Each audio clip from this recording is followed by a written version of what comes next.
Glad to be here. For all of our friends who are interested in CRE in Tennessee, the reason why we do this podcast is because we want to help you improve your standard of living so that you can improve your standard of giving. My name is Jana Truman. I am the managing broker of SB and Accel Commercial Real Estate. And my guest today is Brian Truman, my husband and partner, who is going to talk to us about not only commercial real estate, but particularly multifamily real estate and what's going on in the market today. Brian. Well, thanks for having me. Glad. Well, it was really tough to get on your schedule, and I'm glad that we were able to finally connect today. You were able to track me down. I was able to track you down. Yeah.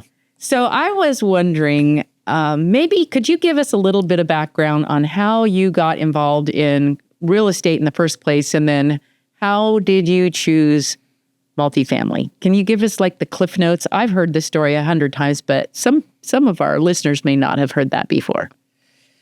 Most of them probably have not heard the story. So, but how I got into real estate is signed over ownership of a business brokerage company and was looking to decide what I wanted to do next, and had this lady named Jana Truman approach me and say, "Hey, why don't you come and maybe help me out while you're trying to decide what you want to do?"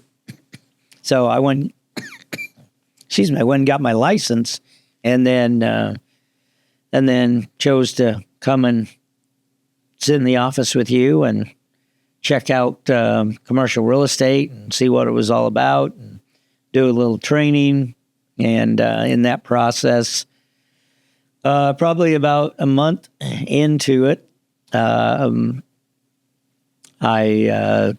was getting ready to go out to dinner with you, and it was like the Saturday before Christmas, and we got a phone call from somebody that said, "Hey, I got your information from a residential realtor in Nashville who said you might be able to help me out," and that he had sold some real estate in California, and he wanted to invest in multifamily in Tennessee.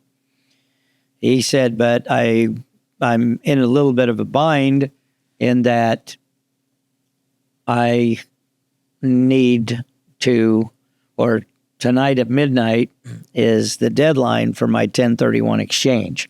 No pressure at all. And again, remember, this is 6:30 at night, right? The night before Christmas Eve. Yeah. So I said, "Well, you know what? Give me about 30 minutes." And I recalled that when I went through real estate school, there was a gentleman in there who he and I got talking, and I told him that I would most likely do commercial. And I remember him saying that his stepfather had 5 apartment complexes. And so I called him and I said, "Hey, Trey, I know you said your stepfather has 5 apartment complexes. Would he be interested in an offer on any one of the 5, or at least 3, or all 5? What?"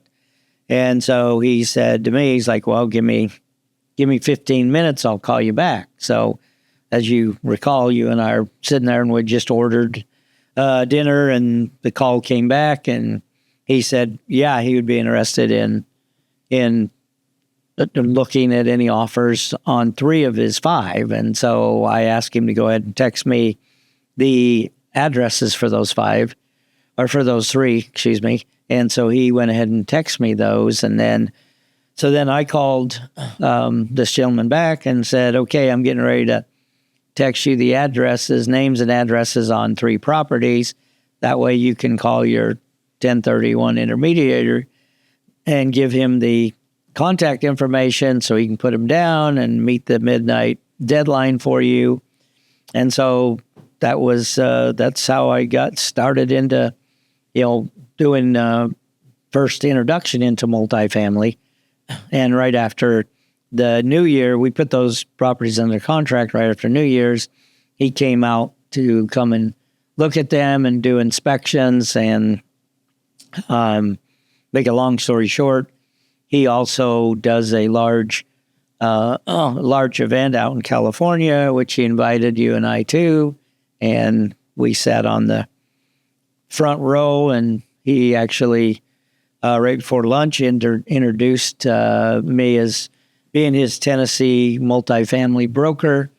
And then we broke for lunch, and we got mobbed because, he told everybody, if you want to buy in Tennessee, you need to. And he had been recommended to buy in Tennessee from Grant Cardone.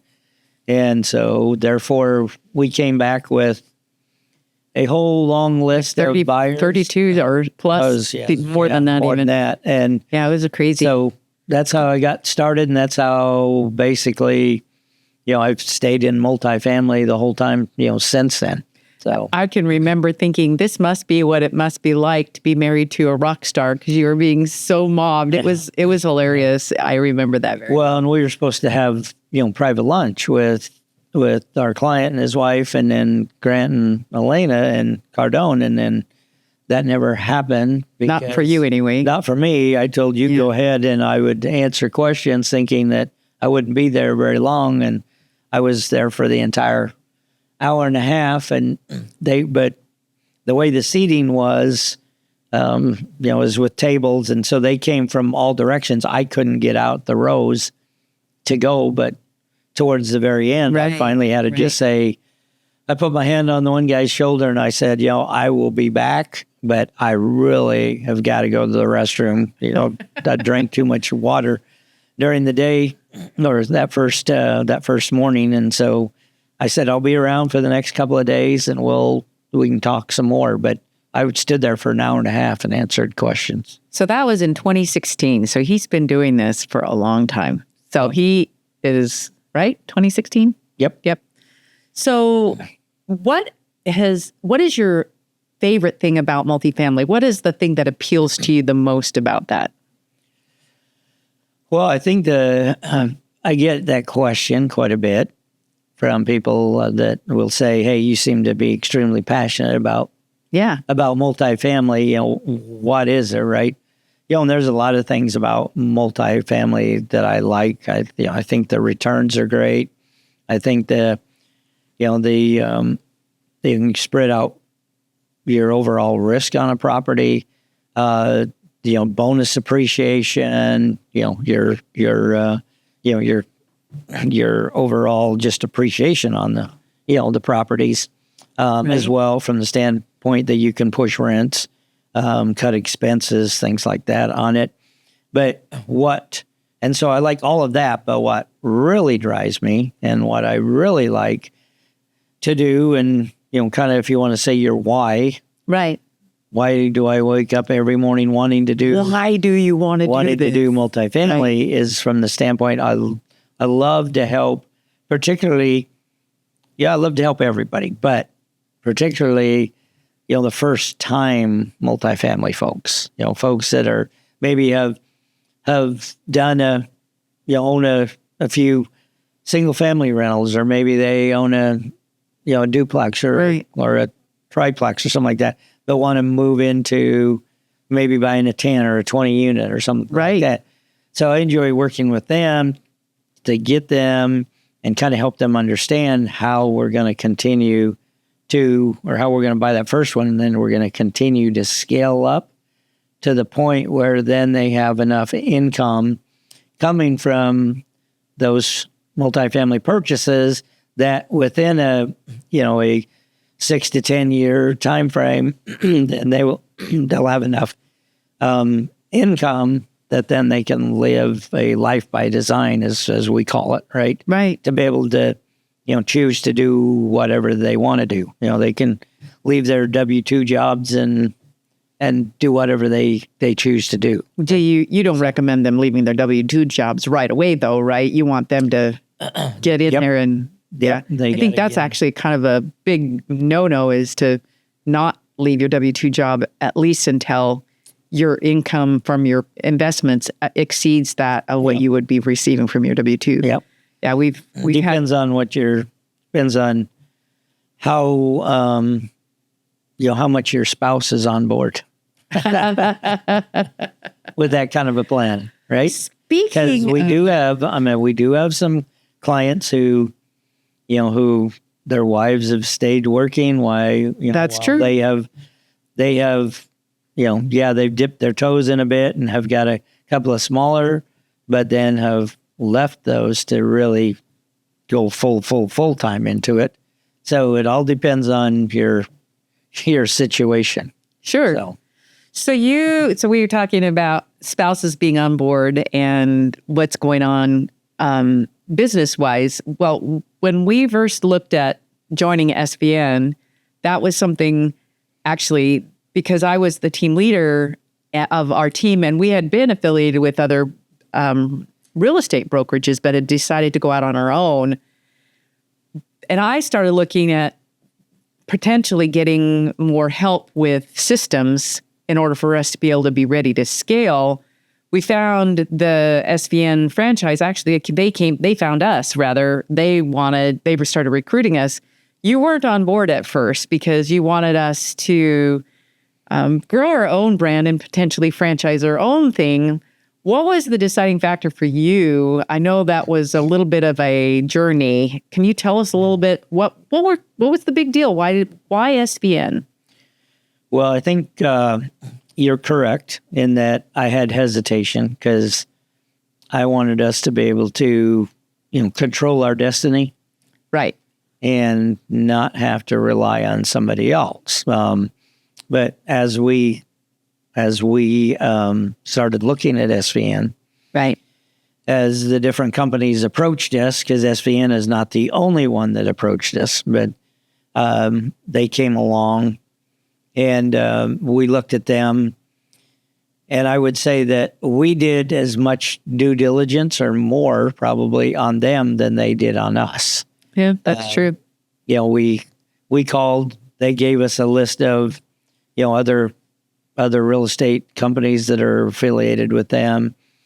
And then we also went on to their site and looked at people that weren't given the list. Right, that weren't giving us to check those out. We did a lot of, research, asked a lot of questions. I think the poor guy that, worked with us was probably going, man, are these guys ever going to, make a decision?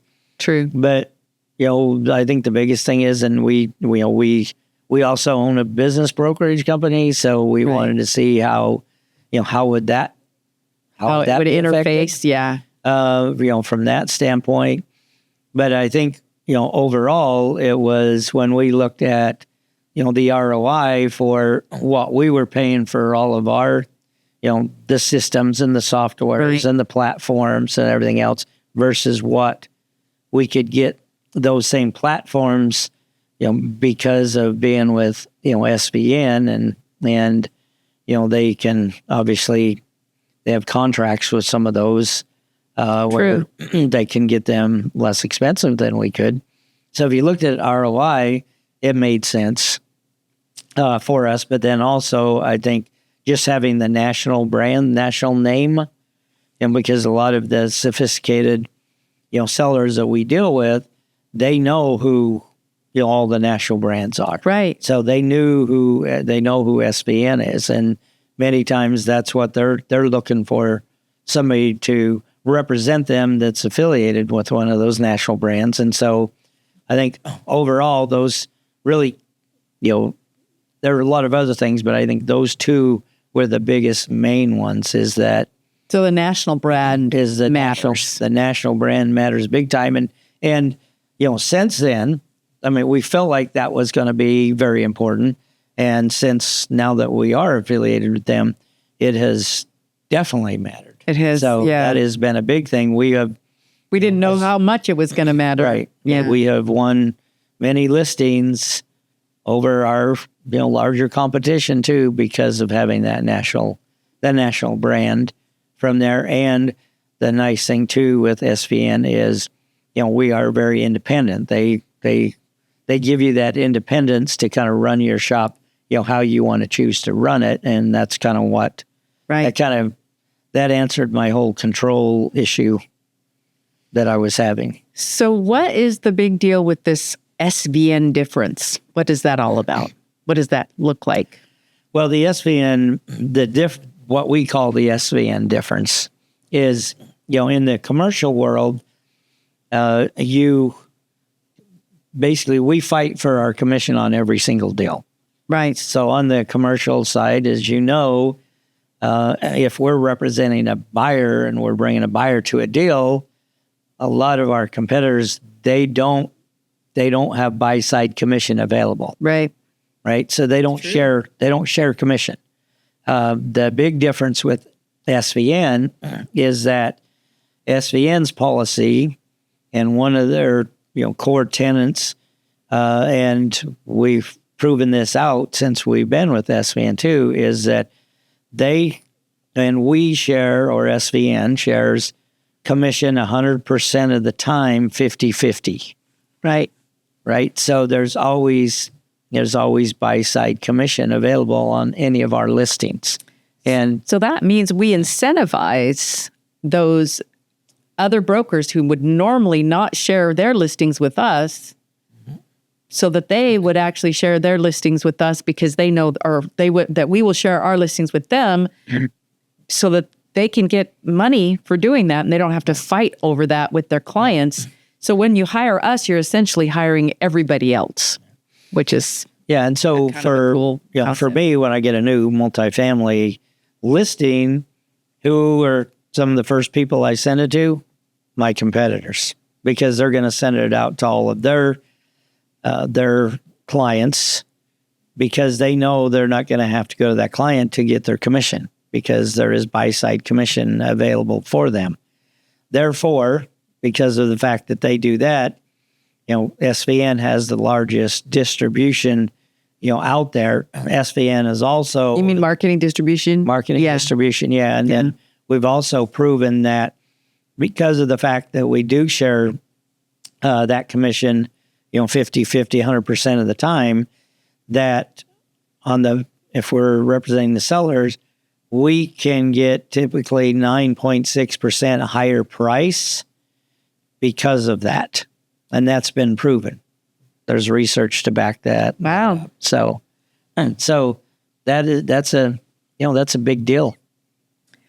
Well, I think that is a big deal. I also think the fact that this company, our company, we don't just list on one platform. A lot of the big box stores only list on CoStar and LoopNet, and they don't list on the MLS. And then the residential agents only list on the MLS, and they don't necessarily list on CoStar or LoopNet. They don't even know what it is. They don't even know what it is. And so we list on both of those. And then we also list on other paid platforms as well. So beyond just the marketing distribution that SVN has, SVN Accel in particular has an even wider marketing distribution. So I like to think of us as like the sledgehammer approach, that, why use a fly swatter when you can use a sledgehammer? Yeah. And, if you're going to smash something, from a marketing standpoint, I think that's important. And I think a lot of commercial brokerages miss out by, not listing on the MLS. Discounting the residential agent. Well, that's a whole nother story here we can talk about, but I'm talking about listing on there. Sure. Is because of the fact that, they think, well, nobody's going to go on there, right? Well, one of the main reasons we list on the MLS is for that, rare chance that a residential agent has a client that's looking for a commercial property. Yes. And that's the only place that they know of is the MLS. They don't, most residential agents don't know that CoStar and LoopNet and Craig, all those other even exist. So that's where they go to look, right? So, and we can share an example. We have an example right now of another larger commercial company who does not list on the MLS.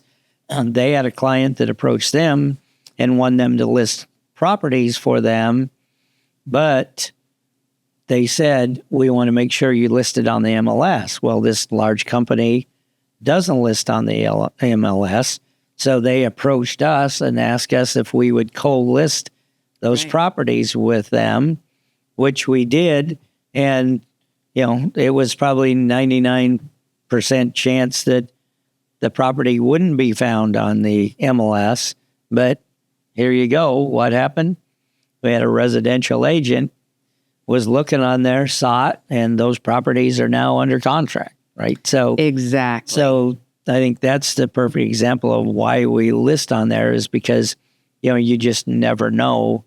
Well, no one brokerage is going to have a corner on all the potential sellers either. And that's something I think that a lot of times people don't realize is a very large portion of the deals that are done off market, meaning that they are not listed publicly anywhere for sale. Now, that is the prerogative of the seller, and the seller may have very good reasons for not wanting that to happen. And a lot of those do happen across state lines, but the vast majority of buyers are not going to come from their in-house pool of buyers. And in fact, the simple law of supply and demand states that if you raise the number of eyeballs on a property, and there's a limited amount of property, that the price of that property is going to also raise. So it means people will pay more because there's more competition for that same product or property. And in this case, we actually can show that. So I think that's kind of a cool concept. So I know that for me, one of the questions I get every day, and I suspect it's probably the same for you, is the same question: why Nashville? So with that conversation with that first client, he knew that he was supposed to be in Nashville. And I can remember him saying, now, why am I supposed to be in Nashville again? So maybe could you talk a little bit more about why Nashville? Why not other parts of the country? What is unique? We know what's unique about SV and Accel, but what's unique about this particular market? Yeah. Maybe people don't realize. That's a great question, because I get asked that question quite a bit. And I was on a podcast earlier this week, a Nashville podcast, and that question came up there. They asked me the same, question. And so, and the answer to that is, when we get that call, or when I get the call, I usually say to the folks that ask me the question, when you think of Nashville, what is the number one industry that you think of?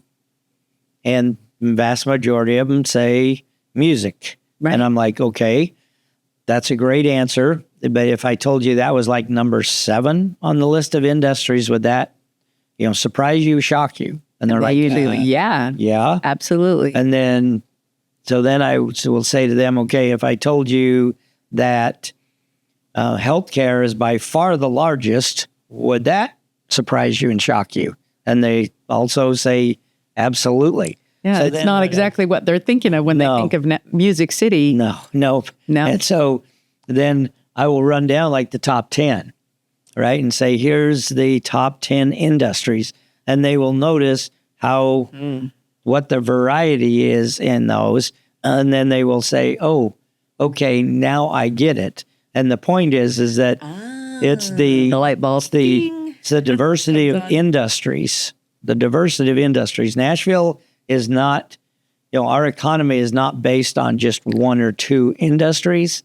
And so because of that, then they get it. Then they understand, okay, now we see why you guys have like 85 people a day moving there, and we can see why we need to be here now, all of that. So once they understand that, because I think people are shocked, the only thing they think of usually is Music City, Nashville, and don't realize that Bachelorette, woohoo, parties.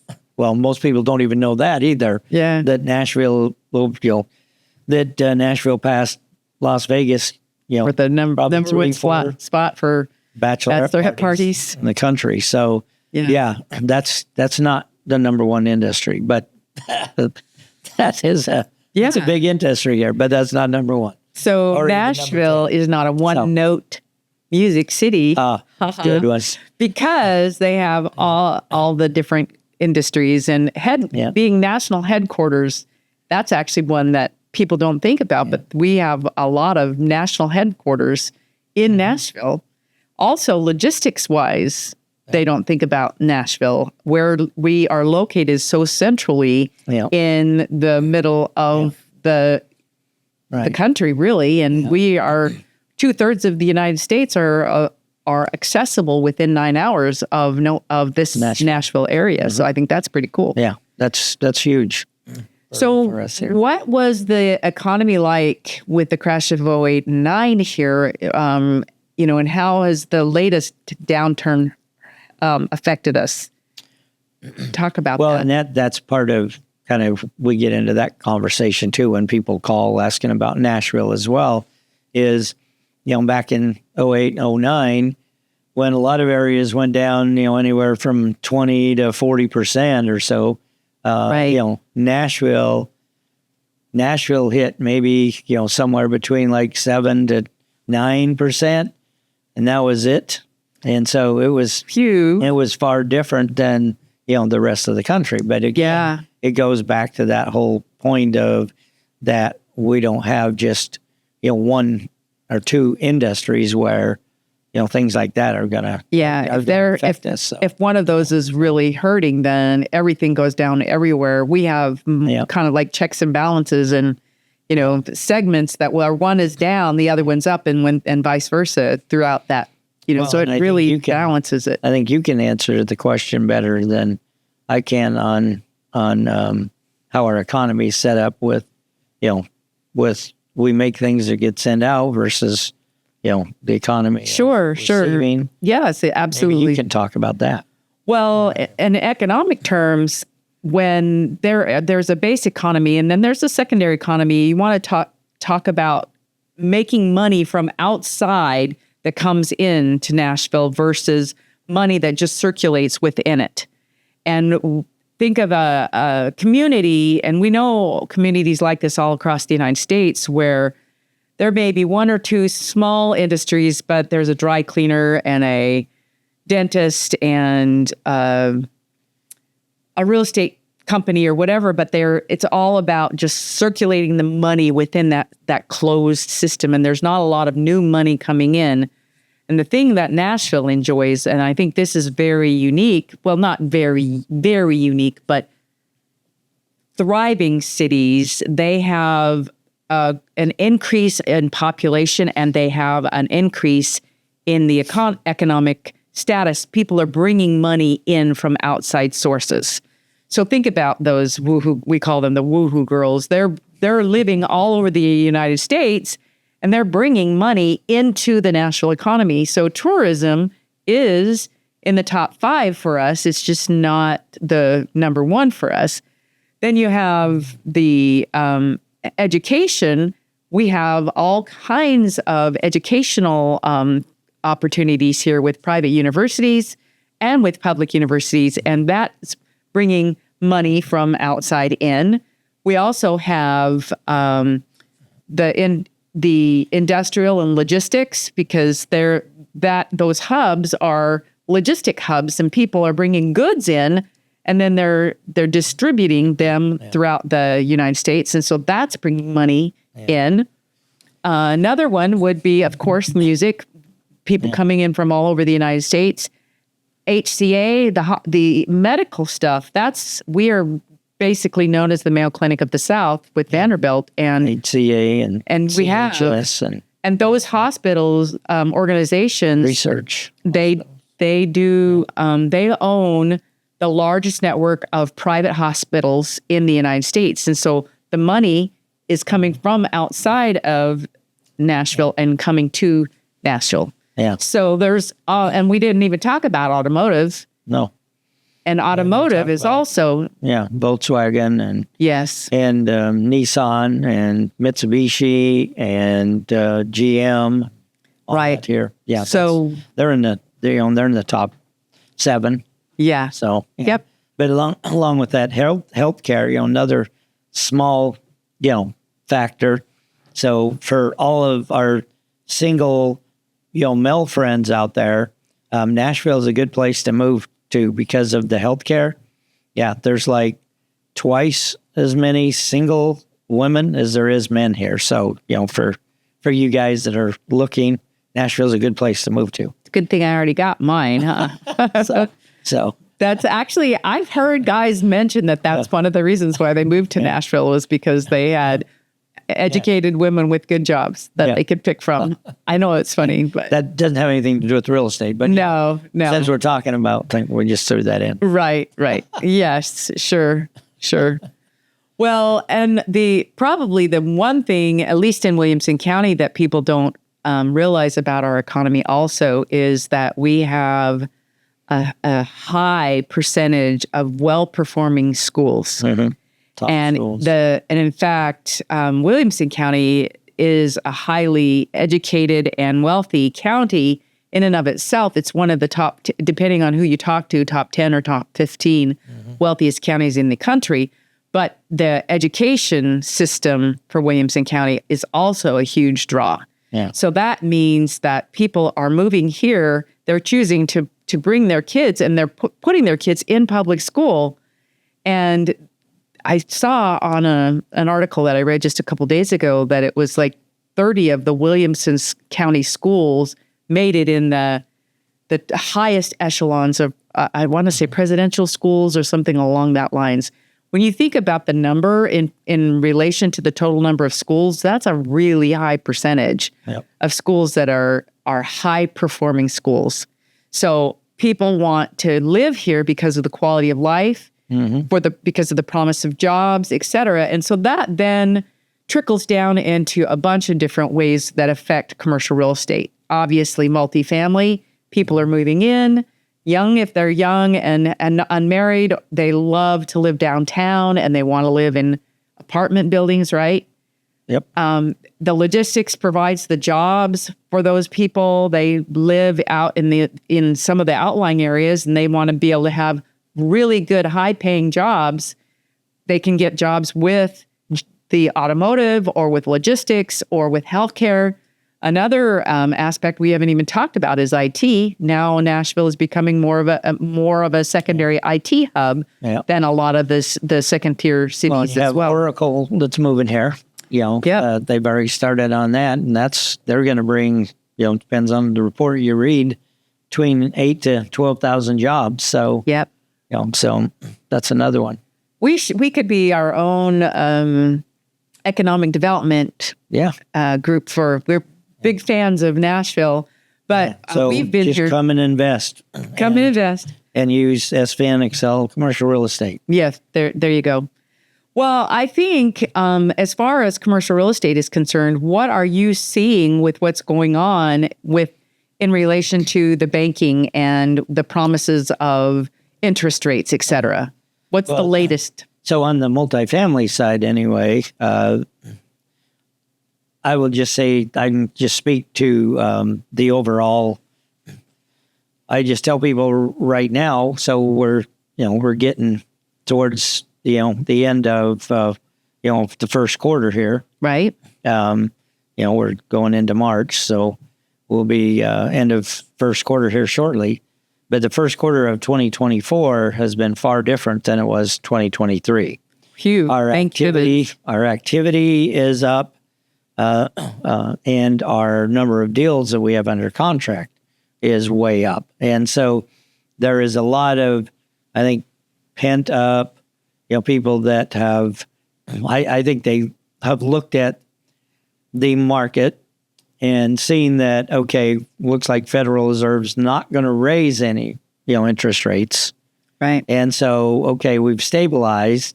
So I think then a lot of people that were sitting on the sidelines and have dry powder or excess cash, dry powder is what they call it, but that have been hoarding cash over the last couple of years are now itching to spend that, right? And so, and then I think with the thought, second point is with the thought of that maybe the, last quarter, fourth quarter of this year, that, that they may drop rates. And I think if they do, I I think that rate's probably only going to be, 25 basis points. It's not going to be like, Right. like 3/4 of a point or anything like that. Right. I think it's going to be small, but I think when that happens, then I think you're really going to see The spigot turn on. Yeah, you're really going to see. It's basically like opening the floodgates, but the overall activity has increased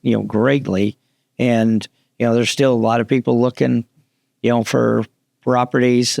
Sure. I think some of the lenders seem to that in 2023 kind of held off on maybe wanting to lend onto multifamily.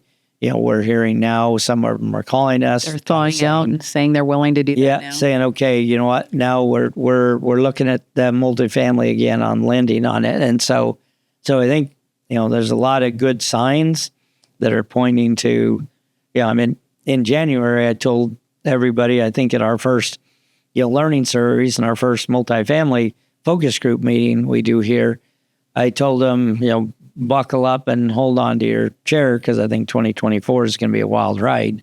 And, so far it's been that. Well, the other thing too is that you have the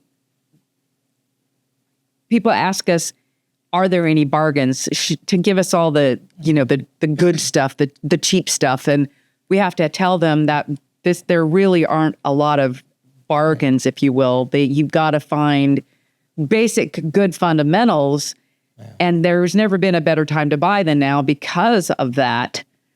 And prices are only going to continue to go up. But a lot of times they'll try to bring their underwriting models from outside and apply it here, and it doesn't work because they're not the same. Well, I had a call yesterday that I thought was very interesting when I was driving back from doing a property, meeting a client who was looking at buying one of our listings. When I was coming back, I got a call from a gentleman from California who called and said, hey, I was recommended to you by another one of our clients that has purchased from us or used this to purchase properties.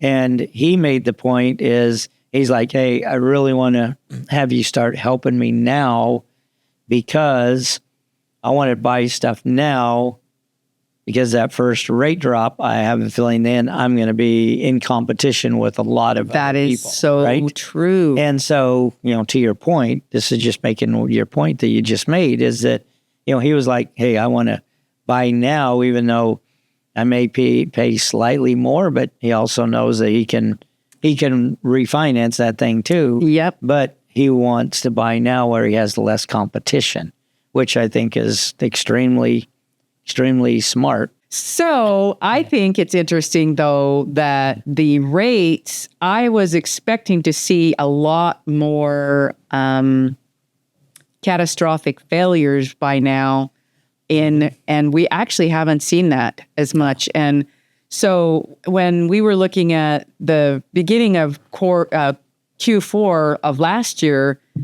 that was the big mantra that we were hearing from a lot of the national firms was, oh no, woe are we, because all these properties that were going to be under contract, at least in our general area, in our Middle Tennessee area, we have not really seen that many distressed properties at all. And I think part of it is that the fundamentals are already good anyway.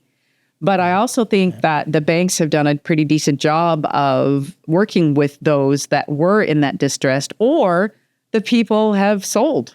They've gotten smart and they've actually said, I don't want to get upside down.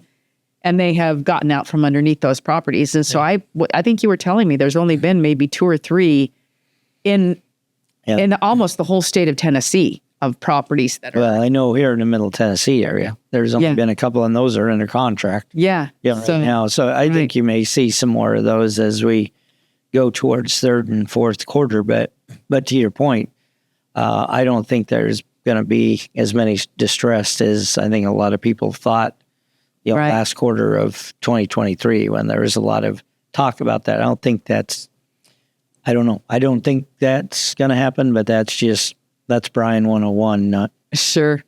there's no magic ball or crystal ball of Magic 8 ball. Yeah, none of that. So everybody that works for us has a primary and a secondary specialty. Your primary specialty is multifamily. What is your secondary specialty? Staying out of your hair, out of trouble. Okay. Secondary. You're not very good at that. I just want to let you know. Secondary is finding land for multifamily developers. Okay. So what does that entail? Those development companies that are, that are out of state who want to build multifamily and develop multifamily here in Nashville. And so it is finding land for them, and they want to purchase land that it has already been rezoned and has all the entitlements, the vast majority. When I first started, getting a lot of those calls asking for assistance on that, I was thinking that, they would want to buy land, the raw land and rezone and all that. Yeah. And take it through that process. Yeah, take it through the process. But because they don't necessarily have boots on the ground here, for that, right?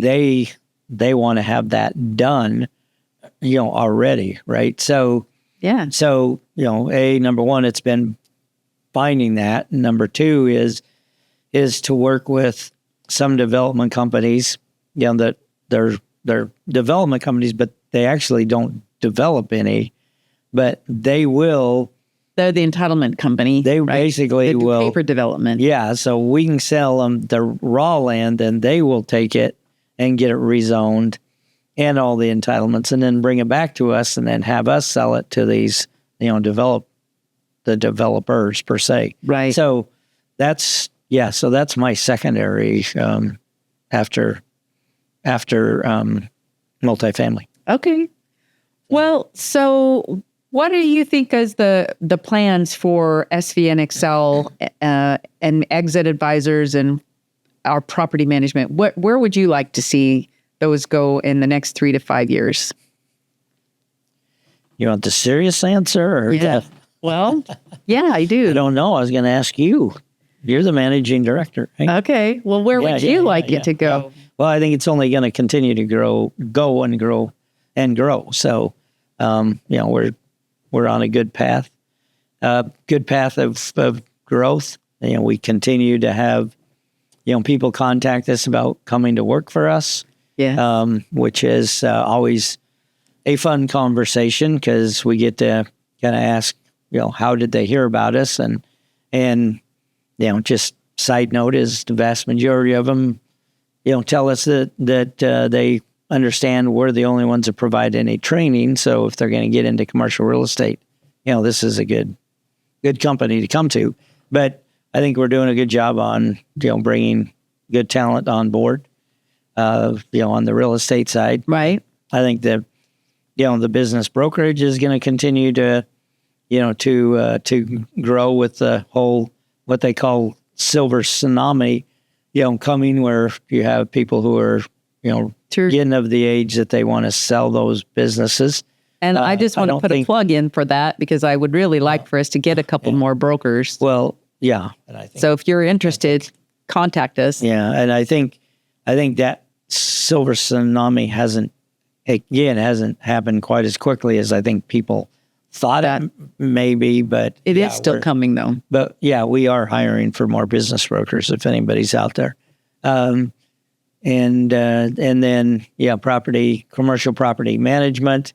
Again, if you're out there and you want to have your commercial property, your retail centers, your office buildings, your industrial managed, we'd love the opportunity to manage that for you and show you what we can do for you.